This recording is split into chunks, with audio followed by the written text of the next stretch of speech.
President Volodymyr Zelenskyy travels to Washington today as Congress weighs whether to approve more aid for Ukraine. And the Senate has confirmed a new chairman of the Joint Chiefs of Staff.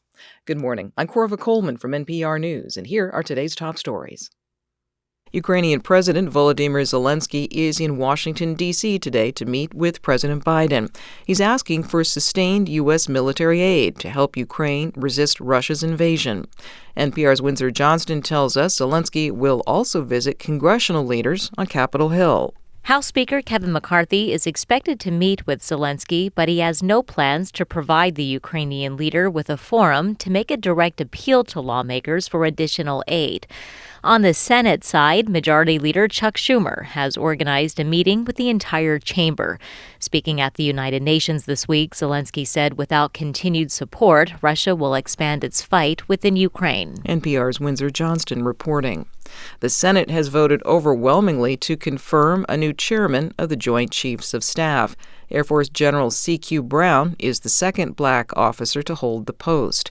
As NPR's Greg Myrie reports, the Senate action circumvented a months-long blockade by a Republican senator. In a distinguished career, General Brown has served as a combat pilot and as chief of the Air Force for the past 3 years.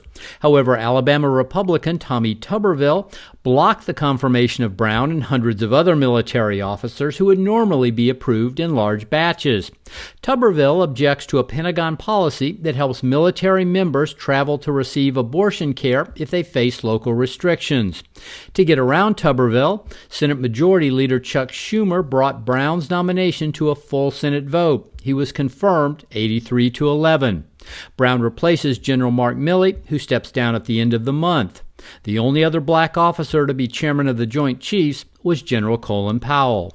Greg Myrie, NPR News, Washington. India has suspended visa services for Canadian citizens indefinitely.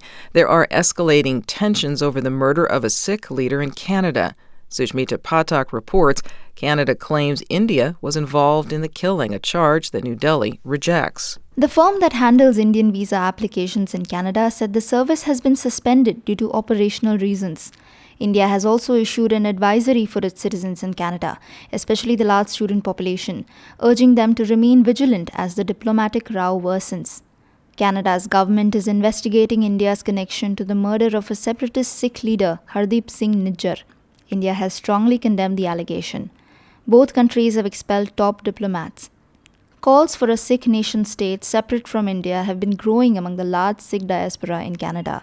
India considers its supporters terrorists and accuses Canada of sheltering them. For NPR News, I'm Sushmita Pathak in Delhi. You're listening to NPR News.